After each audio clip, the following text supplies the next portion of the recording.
All right, we have Christina from Emory University's Neuroscience program. Hey, Christina, how was your workshop this afternoon? Oh, it went really well. So we had lots of good engagement. So we did chapters 13 on addiction and then chapters 14 on injury and illness. So I co-presented with Sarah Blumenthal, and it went really well. We had all of our students were like really engaged in the chat. And so while one person was talking, the other person like typed in the chat to answer questions. And then we had some like pause sections where we asked students if they had any additional questions on the section we just talked about, and then we just communicating with them in the chat. And then at the end, we had a Jeopardy board with all the information from what we presented today. And students were really brave and they unmuted themselves and like responded. So like it was a really great session, lots of engagement, and the students were so smart. Like they were answering questions before we could even read the questions. So Yeah, definitely like super proud of them and excited for them to participate in the Brain Bee coming up. they're gonna do so well. I'm so excited to see how the competition works out. Yeah, they're all geniuses at the end of the day. They really are. They know more about neuroscience than I probably do. Okay, so I guess for anyone watching this, Christy and I are in the same cohort. We're both first years at in the neuroscience program. I guess like what was your undergraduate major and like what was your trajectory to get here into the neuroscience PhD? Yeah, so when I first started college, like I started at a community college and I was like, oh, psychology is pretty cool. And then I got my associate's degree, transferred to Washington State University, and I was a psychology major. And then I realized that being at that big institution wasn't the best fit for me. And so then I transferred to my alma mater, which is Eastern Washington University, and I got a Bachelor of Science in biology, but the degree track was an emphasis on molecular biotechnology. And so like my background is more like cell molecular heavy, I would say. And then I went on to get a master's degree in biology, focused on like neuroimmunology based pathways and studying multiple sclerosis. And then now I'm at Emory as a first year PhD neuroscience student. So excited to be here. Awesome. Yeah, it seems like there's a lot of twists and turns in the path and really just figuring out what was best for you and not what other people wanted from you. Definitely. Yeah, my trajectory was all over the place. So like I almost like didn't even graduate with my bachelor's. So I'm first in my family to go to college, and you definitely need a good support system around you to like make it through like academia, right? And so that was really crucial to my success and having good mentors. So, yeah. No, for sure. There's a lot of unwritten rules in academia. Hopefully, they'll just be erased throughout time as we have more diverse backgrounds in the sciences and academia. Definitely. But yeah, so you're doing rotations right now. So typically, I would ask like what lab you're in and what you're researching. But I guess what are your general research interests? What would you like to do a project on? Yeah, so I would say that I'm definitely more cell and molecular oriented, right? And so I would like to study diseases of the nervous system, specifically like neurodegenerative diseases.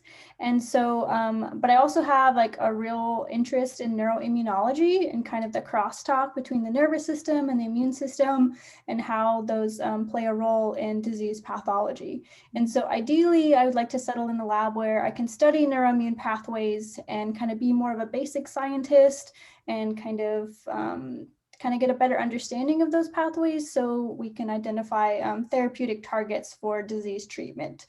So that's my plan. And I am currently rotating with Ray Dingledine and Nick Varvel. And then my second rotation will be with Shrikant Rangaraju. And then my third rotation will be with Annabelle Singer. And so I'm really excited to see how all those go and finding a good mentor match for me. So, yeah. Yeah. That's really important to find a good home and not just like a mentor, but a nice lab that's super supportive because a PhD is not without its struggles. Oh, definitely not. Yeah, you definitely need a good support system around you. Yeah. So I guess outside of the lab, what are some of your hobbies? how do you like unwind at the end of the day? Yeah, so because of the pandemic, like we kind of haven't been able to hang out with many people as much, and so I'm pretty extroverted, so I like to hang out with people and kind of get energized by hanging with others. But I've been hanging at home more because of our current times. But I've been reading some fantasy books. I had a friend that recommended In the Name of the Wind to me, so I'm really excited to be reading that. I also am a new plant mom, so I'm trying to like I have a couple like indoor like plants and some succulents, and I have an aloe vera and a bamboo plant. And so right now I'm trying to propagate my succulents and trying to make little babies. And so like I picked that up, and then I've done a little bit more baking. I mean, I baked before, but being at home, you kind of I've had more opportunity to like bake. And so I've been making like bagels and banana bread and like tasty like carbohydrate like focused goods. And so that's been awesome. And I recently just got a bike. A friend in our program actually gave me a bike. And so I'm really excited to start exploring Atlanta a little bit and getting out on the road and getting outdoors some more. So yeah, that's what I've been working on. Yeah, that's a lot of diverse hobbies, but all super interesting, amazing things. Definitely would love to try some goods one day and like Oh, definitely. we'll swap Yeah, skills or something. yeah, we missed you at brunch. So I made banana bread for brunch with chocolate chips in it, and the whole tray was eaten. So I'm assuming it was a success. So It sounds yeah, amazing. definitely. um, I guess like also, do you have a favorite musical artist or a genre that you listen to unwind? Yeah, so I actually like more like upbeat music. So I really like R&B and hip hop and some like little like dance electronic type music. Like it kind of like gets me like just pumped and excited. And so I've been listening to Lizzo a lot lately and like woman empowerment and some of her songs. I've been enjoying that. And I recently like got this Google Nest thing as a speaker, so I can like connect to my phone and have music going while I'm working. So that's been really good and helping me like stay focused and motivated. So yeah. Oh my gosh, that's super great for the mindset, just like getting in the zone.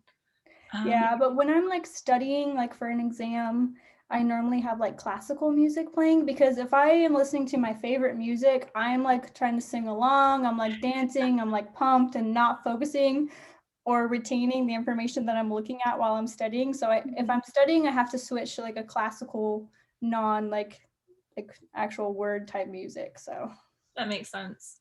yeah. All right, I guess our last question is for any high school student or individual who is looking at getting into science or is maybe interested in neuroscience, what advice would you give them? So one like words of wisdom I would definitely give is to reach out and find opportunities to become engaged in science, whether that's working like after class and like maybe you're in a biology course and you have opportunity to learn some research skills from one of your teachers. So take advantage of those opportunities. Attend like outreach events like the Atlanta Brain Bee, and maybe you can in the future like lead some of these workshops and discussions.